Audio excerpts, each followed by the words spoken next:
Hello my dear friends and masters, welcome back to our channel oneness vegetarianism. నా పేరు స్వప్నేశ్వరి. ముందుగా మనందరి గురువు అయిన డాక్టర్ బ్రహ్మర్షి పితామహ పత్రి సార్కి నా యొక్క అనంతకోటి ఆత్మ ప్రణామాలు. సత్యలోకవాసులకి, దివ్యలోకవాసులకి, మహాకారణ లోకవాసులకి, నక్షత్ర లోకవాసులకి, ఏంజల్స్కి, మహావతార్ బాబాజీకి, బుద్ధ భగవానుడికి, రామ్తా మాస్టర్కి, పరమాత్మైన సదానంద యోగి మహారాజ్కి, పరమగురువులకి, పరమగురుమండలంతటికి నా యొక్క అనంత కోటి ఆత్మ ప్రణామాలు. ఆస్ట్రల్ మాస్టర్స్ అందరికీ పేరు పేరున స్వాగతం, సుస్వాగతం. Welcome masters, welcome. అయితే ఇప్పుడు మన ముందుకు రాబోతున్న మాస్టర్ తిరుపతి నుంచి పద్మావతి మేడం. అమ్మకి సాధారణంగా వెల్కమ్ చేసుకుందాం. అమ్మ వెల్కమ్. అమ్మ వెల్కమ్ టు అవర్ సెషన్. అమ్మ ఓవర్ టు యు అమ్మ. Welcome madam. వినిపిస్తుందా మేడం? అమ్మ వినపడుతుంది. మరి జగద్గురు అయినటువంటి బ్రహ్మర్షి పత్రిజీ గారికి మరి స్వర్ణమాలమ్మకు అనంత కోటి వందనాలు తెలియజేస్తూ, మరి ప్రతిరోజు ధ్యానము అందిస్తున్న తటపత్రి వీరరాఘవ సార్ రాజలక్ష్మి మేడంకి మరి శతకోటి వందనాలు తెలియజేస్తూ, మరి ఈ అవకాశం ఇచ్చిన మానస మేడానికి మరి ధన్యవాదాలు తెలియజేస్తూ, ఈరోజు మరి సార్ చెప్పింది మరి సత్యం గురించి, మరి జీవిత కాలము జీవించిన ఆత్మను పట్టించుకోని వాడు, ఆత్మ గురించి ఏమీ తెలియని వాడు, మరి జీవిత కాలం అంతా జీవించిన ఆత్మ గురించి పట్టించుకోని వాడు, ఆత్మ గురించి ఏమి తెలియని వాడు, ఆత్మ లాభం కోసము ఆలోచించని వాడు. అంటే ఆత్మ గురించి ఆత్మే తెలియదు, నేనే శరీరము, ఈ భోగభాగ్యాలనే ఆనందపడతాండ్రు, ఇదే నేను గొప్ప, నేనే ఆ వీరుణ్ణి సూర్యుడిని. ఆత్మ అన్నది అని ఎరుగని వాడు భూమి మీద ఎన్ని గొప్ప పనులు చేసినా, ఎన్ని సాధించినా అటువంటి వాడు ఆత్మహత్య చేసిన వాడు మాదిరే సమానం అని చెప్తాడు సార్.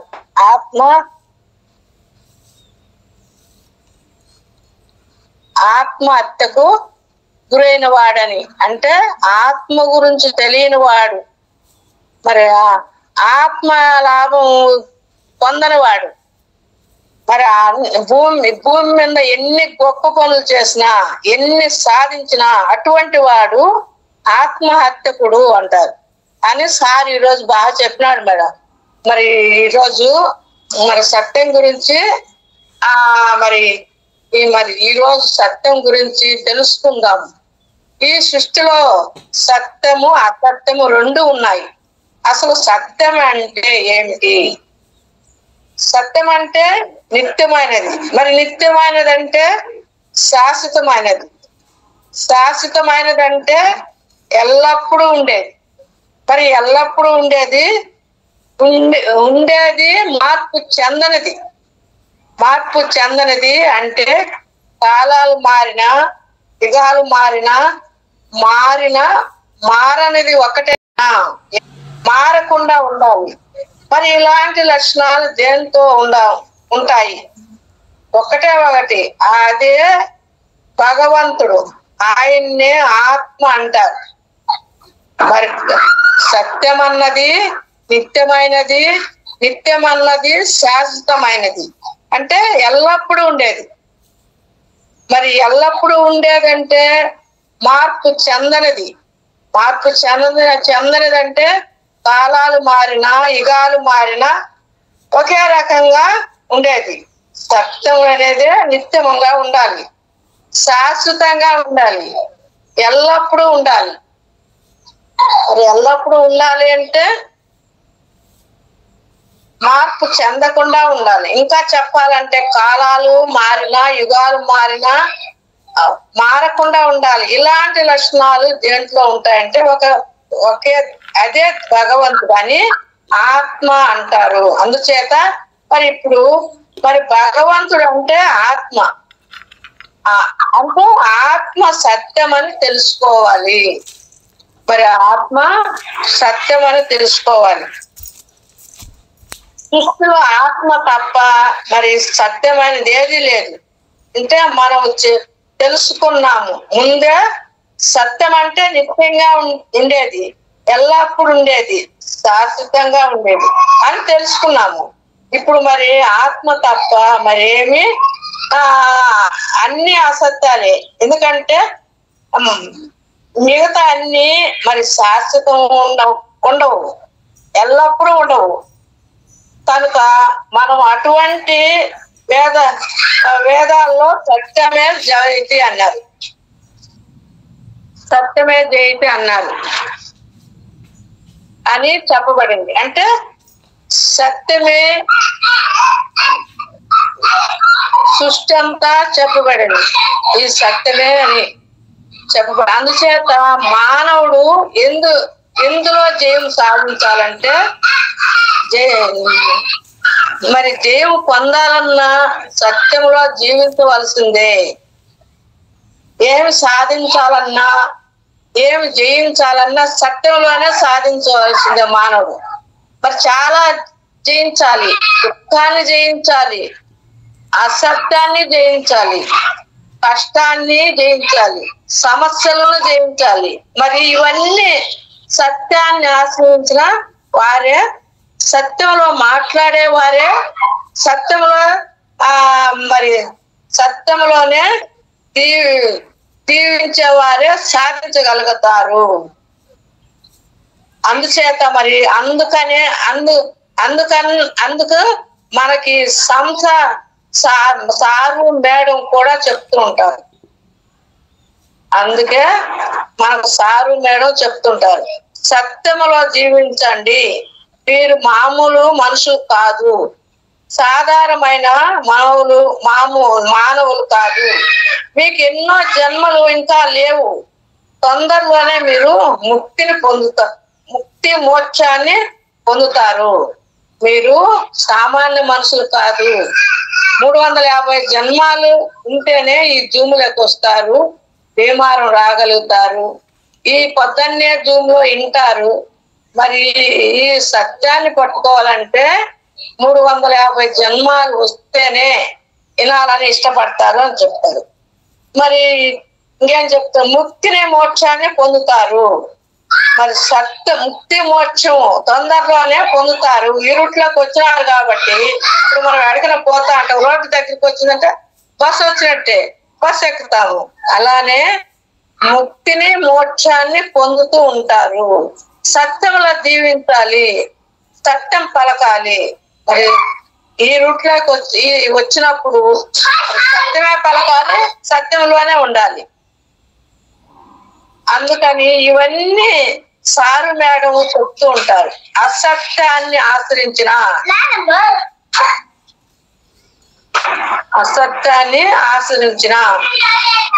జీవించుతున్న అసత్యమే మాట్లాడుతున్న వారికి అన్ని అపజయాలే. అంటే వారికి అన్ని కష్టాలు నష్టాలు ఉంటాయి.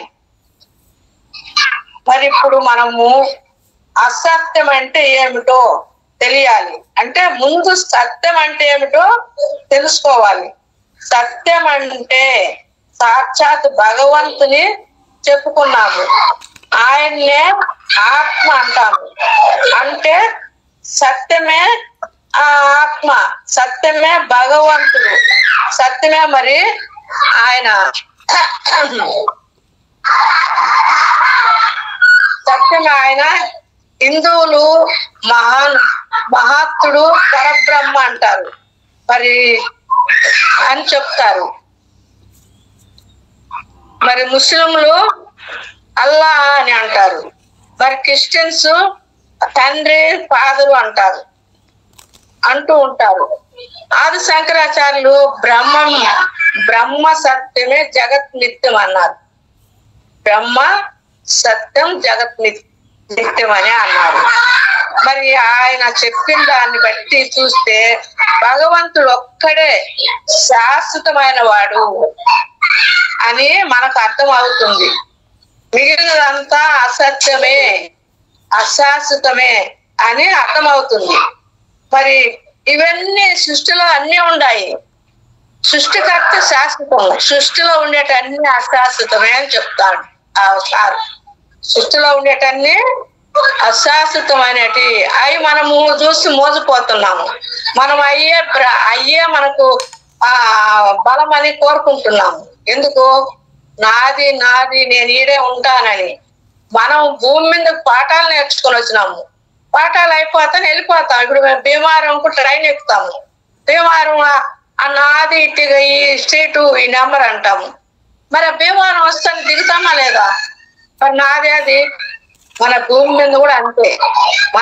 మనం ఎంతవరకు అడిగేసి వచ్చినామో అంతవరకు ఉండాలి, మళ్ళీ వెళ్ళిపోవాలి. అదే శాశ్వతమైంది, ఇది అశాశ్వతమైంది. మరి మనం ఆ లోపల మనం ఏం తెలుసుకోవాలి? పాఠాలు నేర్చుకోవడానికి వచ్చినాము. మరి పాఠాలు అయిపోయినాక మళ్ళీ వెళ్ళిపోవాలి కదా.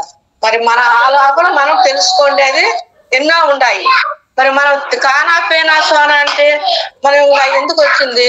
అన్నిటికన్నా జ్ఞానం అయినది మానవ జన్మ అన్నారు. 84 లక్షల జీవరాశుల్లో మానవ జన్మ గొప్పది అన్నారు. జ్ఞానం ఉంది. మరి పంచభూతాలు 5 5 25 25 ఆరోది జ్ఞానం. 26 తత్వాలతో ఈ భౌతిక శరీరము మానవ జన్మ అన్నారు. మరి మానవ జన్మ వచ్చింది, జ్ఞానం ఉంది, మరి తెలుసుకోవాలి మంచిది చెడ్డేది. కానాపీనా సోనా అంటే అన్ని చేస్తున్నాయి కదా. కుక్కలు చేస్తున్నాయి, కోళ్ళు చేస్తున్నాయి, బిడ్డలు కంటున్నాయి, తింటుంటాయి, నిద్రపోతాయి. వాటికి మనకు తేడా ఉండాలి కదా. కాబట్టి మనం జ్ఞానం పెంచుకొని ఆ భగవంతుడు ఎక్కడున్నాడు, మనం ఈ రాళ్లకు మొక్కుతున్నాం, విగ్రహాలకు, మరి ఆ పటాలకు మొక్కుతున్నాము, ఆ చెట్లకు మొక్కుతున్నాము. ఆ రాళ్ళు మనం చేసినట్టే కదా. ఆ బొమ్మలు మనం చేసినట్టే కదా. కృష్ణుడు ఇట్టుంటాడు, రాముడు ఇట్టుంటాడు అనుకుంటాం. కానీ ఆయన రూపము నామం లేదు కదా.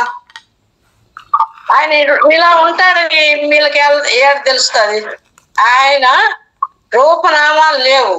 కానీ ఆ అందరి ఆత్మలో 84 లక్షల జీవరాశుల్లో నేను ఆత్మగా ఉన్నాను అని చెప్తాడు.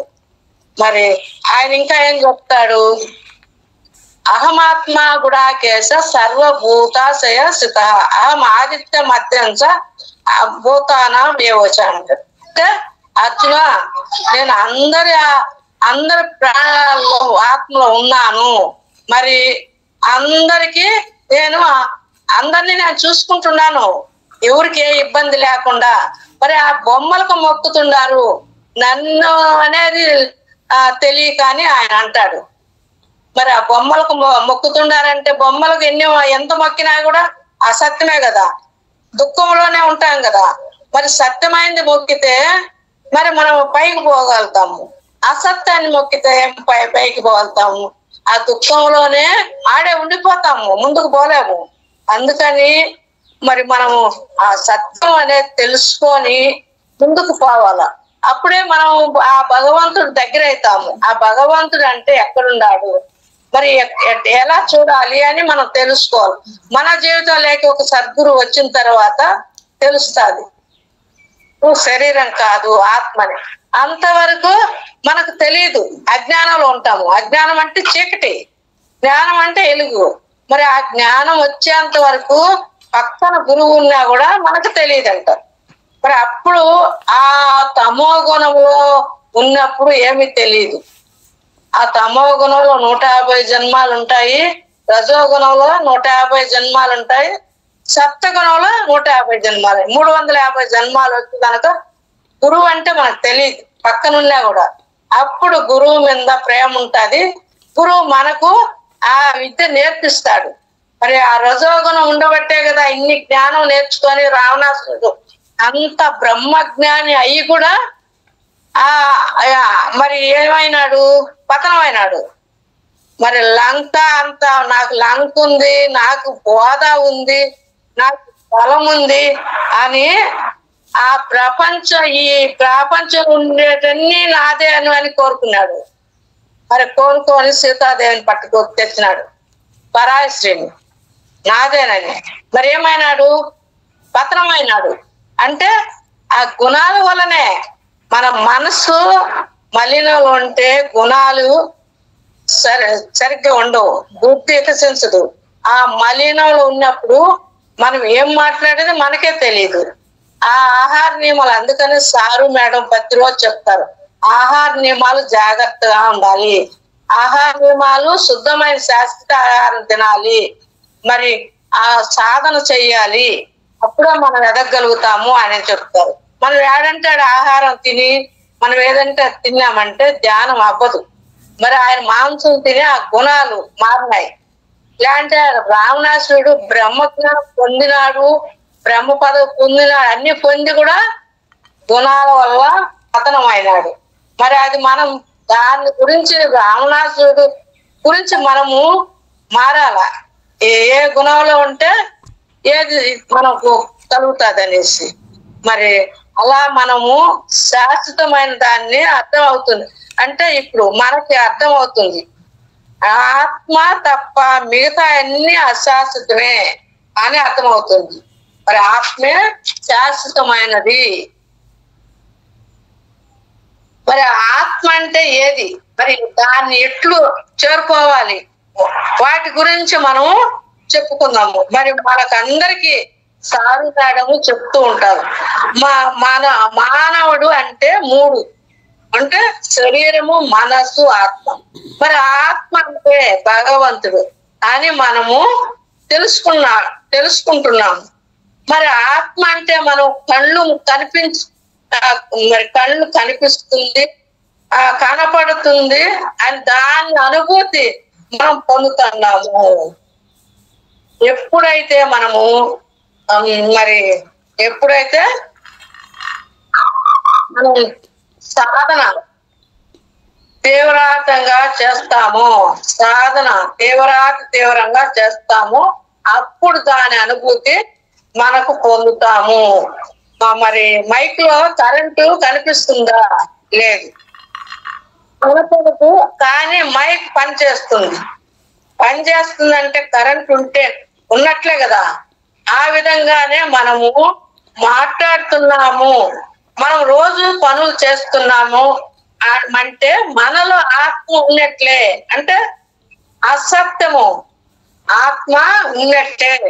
మరి మైక్ లో చూడండి, మనకు కనపడదు, మైక్ పని చేస్తుంది, మరి కరెంట్ ఉన్నట్టే కదా. మరి మనం కూడా ఆత్మ మనలో ఉంటేనే మనము మాట్లాడగలుగుతాము, మనం కదలగలుగుతాము. మనలో ఉన్నది అంటే భగవంతుడు మనలో ఉన్నట్లే, బాధ కలిగినట్లే అని దుఃఖం అంటూ గమనిస్తూ మానవులకు అనేక రకాలుగా సమస్యలు ఉంటాయి. ఒక సమస్య ఏంటంటే ఆరోగ్య సమస్య, ఇది కొన్ని తీవ్రంగా ఉంటాయి.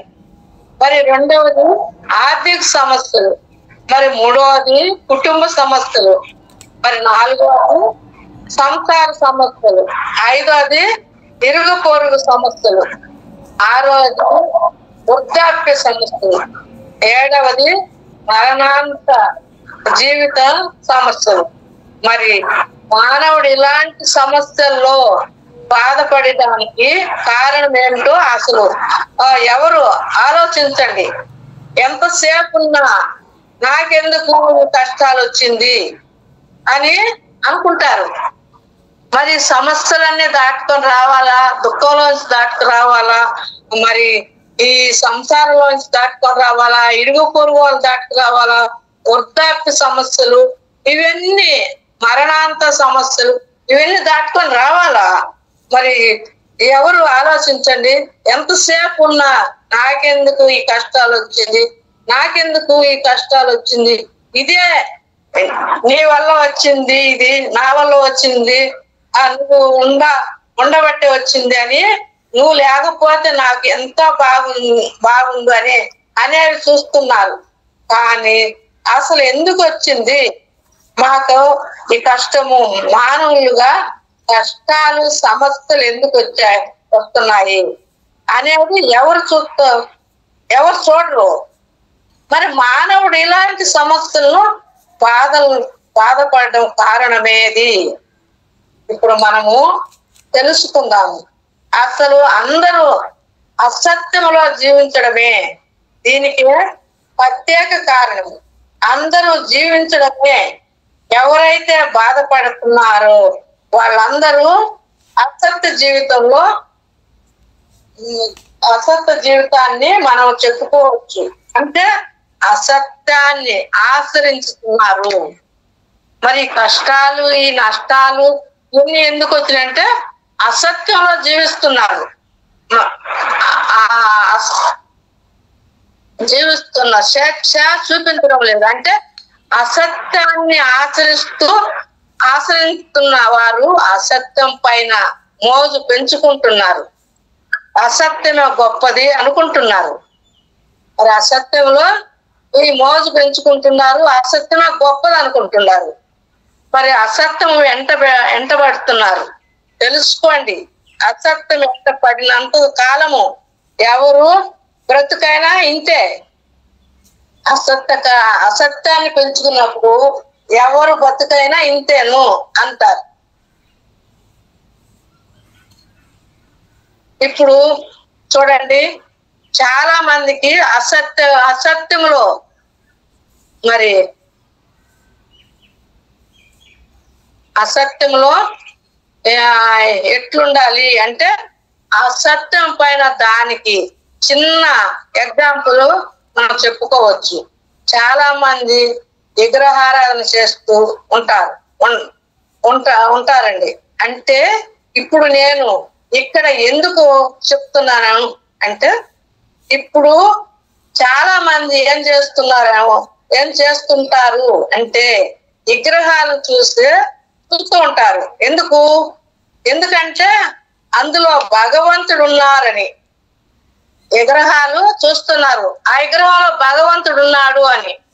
మరి అజ్ఞానమే కదా అది. రాయిలో భగవంతుడు ఆడుంటాడు. ఆ భగవంతుడు శ్రీమన్నారాయణ మనలో ఉన్నాడని గురువు చెప్పినాక కూడా మనం తెలుసుకోకుంటే, గురువు చెప్పేదానికి ఎవరికి తెలియదు. ఆ విగ్రహంలో దేవుడు ఉన్నాడని చూస్తున్నారు. అందులో భగవంతుడు ఉన్నారని నమ్ముతున్నారు. ఆ విధంగా పూజలు, వ్రతాలు ఈ విధంగా ఇవన్నీ చేస్తున్నారు. ఇప్పుడు మనము చూడండి, మనం సమస్య అంటే ఏదో చెప్పుకుంటాం. నిత్యమైన శాశ్వతంగా ఉండేది, ఎల్లప్పుడూ ఉండేది ఇవన్నీ చెప్పుకున్నాము. మన సమస్యల గురించి కొంచెం చెప్పుకున్నాము. సత్యం అంటే ఏది, బాధలు ఎందుకు వస్తుంటాయి, బాధ ఎందుకు కలుగుతారు, ఇవన్నీ మనము చెప్పుకున్నాము. ఇప్పుడు మనం సత్యం అంటే ఏం చెప్పుకున్నాము? శాశ్వతంగా ఉండేదాన్ని నిత్యమైనది అని చెప్పుకున్నాము కదా. మరి ఇప్పుడు విగ్రహారాధన మరి విగ్రహాన్ని చేసే వాళ్ళు మనము గమనిస్తే మరి ఆ సత్యాన్ని పట్టుకున్న వారు ఆ అసత్యాన్ని పట్టుకున్నాము మనము స్పష్టంగా చెప్పవచ్చు. విగ్రహారాధన చేస్తే అసత్యాన్ని పట్టుకున్నట్టు స్పష్టంగా చెప్పవచ్చు. వాళ్ళు అసత్యాన్ని పట్టుకున్నారు. ఎందుకు అంటే మనకి విగ్రహారాధన శాశ్వతంగా ఉంటుంది అంటే శాశ్వతంగా ఉండదు. సరే, మరి అటువంటి అశాశ్వతం పట్టుకున్నప్పుడు ఎలా ఎదగలుగుతాము? వాళ్ళు ఏమనుకుంటారంటే భగవంతుడు దాంట్లో ఉన్నారేమో అని ఆ భ్రాంతితో అసత్యాన్ని పట్టుకుంటున్నారు. భగవంతుడు ఆ రాయిలో ఉన్నాడు అని అసత్యాన్ని పట్టుకుంటున్నారు. మనము ఏమాత్రం ఎదగలేము. అంటే ఆత్మ అయిన భగవంతుడిని దగ్గరకు చేరుకోలేము. అసత్యాన్ని పట్టుకుంటే, ఆ విగ్రహాన్ని పట్టుకుంటే భగవంతుడిని చేరుకోలేము. మరి సత్యాన్ని పట్టుకోవాలి. మరి ఇక్కడ అసత్యం అంటే ఒకప్పుడు ఉండేది, ఇంకా ఒకప్పుడు లేనిది. ఒకప్పుడు ఉంటుంది, ఒకప్పుడు ఉండదు. మరి అసత్యం అంటే అదే సత్యము. మరి విగ్రహాలు కూడా అంతే, ఒకప్పుడు ఉంటే ఒకప్పుడు ఉండదు. ఫోటోలు గాని విగ్రహాలు గాని ఇవన్నీ మన మాట. చాలా మంది పూజలు చేస్తే పుణ్యం వస్తుంది అనుకుంటారు. కానీ దైవాన్ని కాకుండా, అంటే ఆత్మని కాకుండా సత్యాన్ని ఆరాధించే వారికి పుణ్యం ఎలా వస్తుంది? చెప్పిన అర్థం కాదు. మరి పూజలు చేసినా ఆ విగ్రహాన్నే కదా, మరి ఫోటోలే కదా పూజలు చేసినా కూడా. అంటే సత్యాన్ని కాకుండా అసత్యము ఆదరిస్తే వారికి పుణ్యం ఎలా వస్తుంది చెప్పండి? నాకు అర్థం కాదు. పత్రిసారు పిరమిడ్ 18 ఆదర్శ సూత్రాలు. అసత్యమైన విగ్రహారాధన వద్దు, సత్యమే అంటే ఆ అసత్య ఆరాధన చెయ్యాలి, సత్యమైన ఆరాధన చెయ్యాలి. కారణము సత్యమే భగవంతుడు కాబట్టి. అందుచేతన ఆత్మ అంటే భగవంతుడని పట్టుకోవాలి, అంటే ధ్యానం చెయ్యాలి. పత్రి గారు చెప్తారు. కారణము భగవంతుడే ఆత్మ అని భగవద్గీతలో 10వ అధ్యాయంలో 20వ శ్లోకంలో శ్రీకృష్ణ భగవానుడు స్పష్టంగా చెప్పడం జరిగింది. అహమాత్మ గుడాకేశ సర్వభూతాశయ స్థిత అహం ఆదిత్యమత్యంచ ఏవచ అని భూతానాం ఏవచ అని భగవంతుడు స్పష్టంగా చెప్తారు. ఓ అర్జున, సర్వ ప్రాణుల్లో స్థితమై ఉన్న ఆత్మలోనే అన్ని ఉన్నాను.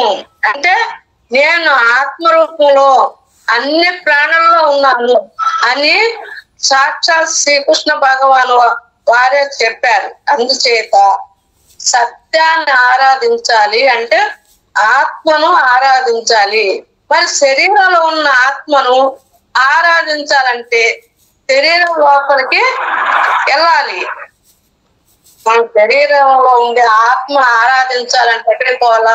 శరీరం లేకపోవాలా, వెళ్ళాలి, శరీరంలోకి వెళ్ళాలి. మరి శరీరం లోపలికి వెళ్ళి అంటే ఒకటే మార్గము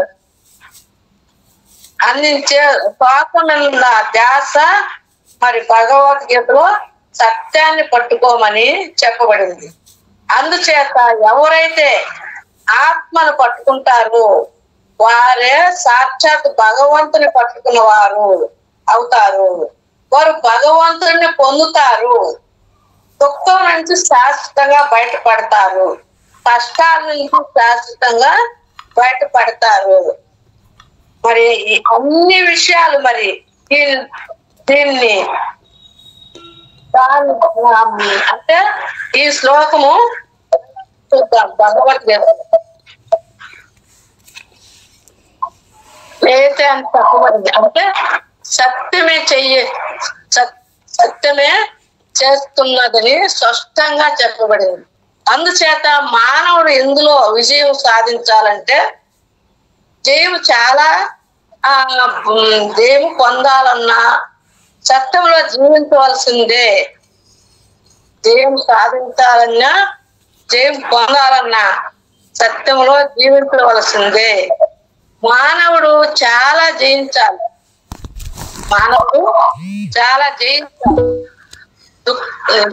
దుఃఖాన్ని జయించాలి, అసత్యాన్ని జయించాలి, కష్టాన్ని జయించాలి, సమస్యలను జయించాలి. మరి ఇవన్నీ సత్యాన్ని ఆశ్రయించిన వారే, సత్యంలో మాట్లాడేవారే, సత్యంలో జీవించేవారే సాధించగలుగుతారు. అందుచేత మరి అందరికన్నా మనకి సారు మేడం కూడా చెప్తున్నారు.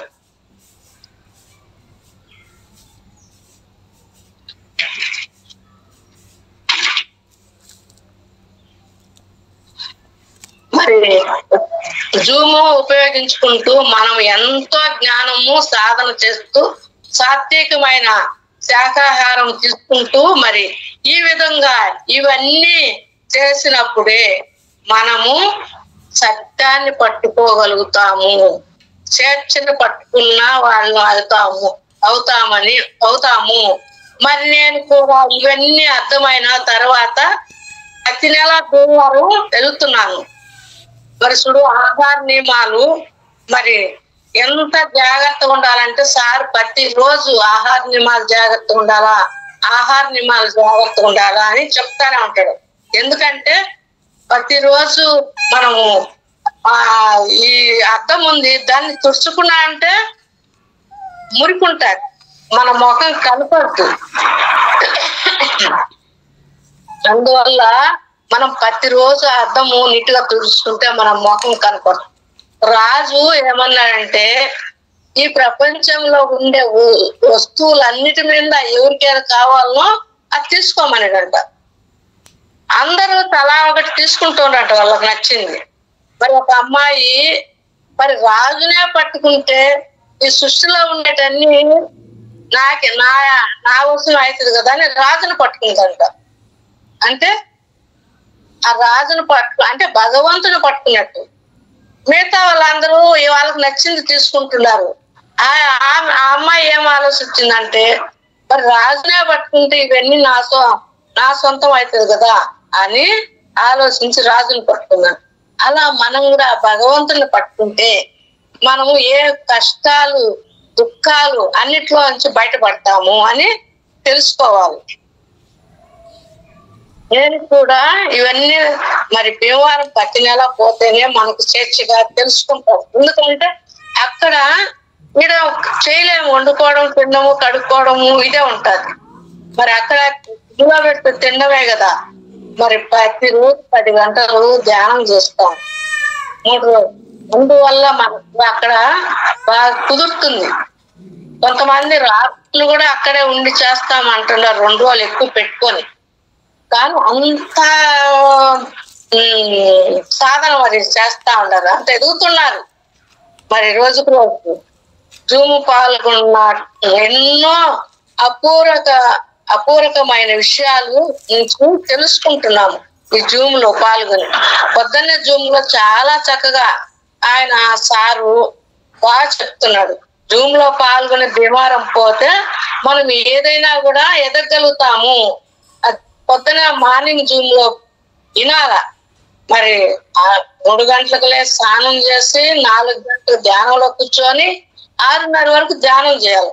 6:30 నుంచి మళ్ళా ఇప్పుడు కన్నడ వాళ్ళు ఒక అర్ధగంట చెప్తారు, మళ్ళా మన తెలుగు 8-9 వరకు చెప్తారు.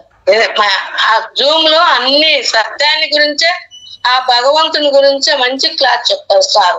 ఆ జూమ్ క్లాస్ మిస్ కాకుండా మనం వినాల. ఎందుకంటే అంత ముఖ్యమైన విషయాలు చెప్తాడు ఆయన. అందుకనే భీమవరం రండి అని చెప్తా ఉంటాడు. మరి ఆ భీమవరం పోతేనే మనం ఎదగలుగుతాము. ఆ వాతావరణము, అక్కడ ఉండే జనాలు ఎనర్జీ అంతమందిలో చూస్తే మనం ఎదగలుగుతాము. ఎదుగు మాస్టర్లుగా, అందరూ జ్ఞానులుగా కాకుండా మాస్టర్లుగా కావాలి అని చెప్తాడు పత్రి సార్ ఏం చెప్తాడు, నువ్వు ధ్యానం చేసి మరి సాధించి మాస్టర్లుగా ఎదగాలి అని చెప్తాడు. దానికి మరి ఆ మేడము సారు ఎన్ని రాజ్యాలు పోతుంటారు, ఎన్ని భాషల్లో మరి మారుస్తున్నారు. ఇదంతా మరి ఎందుకు? మన కోసమే కదా. మరి వాళ్ళు నేర్చుకున్నారు, కోట్లకు ఉండాలి, మనకెందుకు అనుకుంటే మనం ఎదగలేం కదా. మరి వాళ్ళు ఎంత కష్టపడుతున్నారు.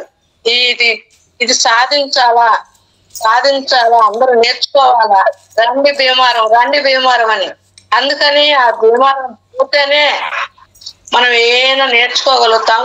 ఎందుకంటే సాధన ఎక్కువ ఉంటది. మేడం కొద్దిసేపు, సార్ కొద్దిసేపు చెప్తానే ఉంటారు. 1 గంట చెప్తే 3 గంటలు సాధన ఉంటారు. అందువల్ల అక్కడ ఎదగలుగుతాము. మరి అవకాశం ఇచ్చిన మీ అందరికి కృతజ్ఞతలు, ధన్యవాదాలు మరి చెప్పి ఈరోజు thank you madam.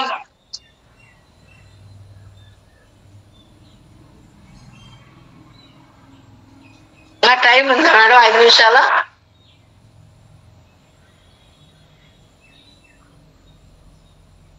Hello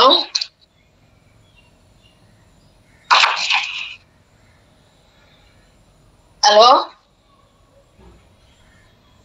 madam.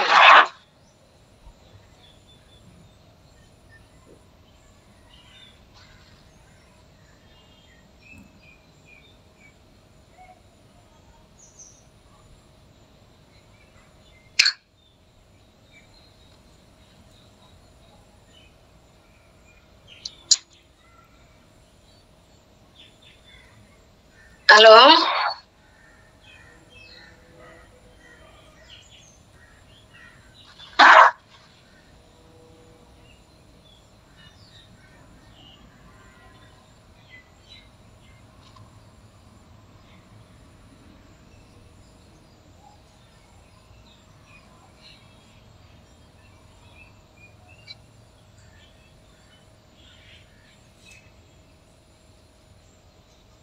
Hello madam. Hello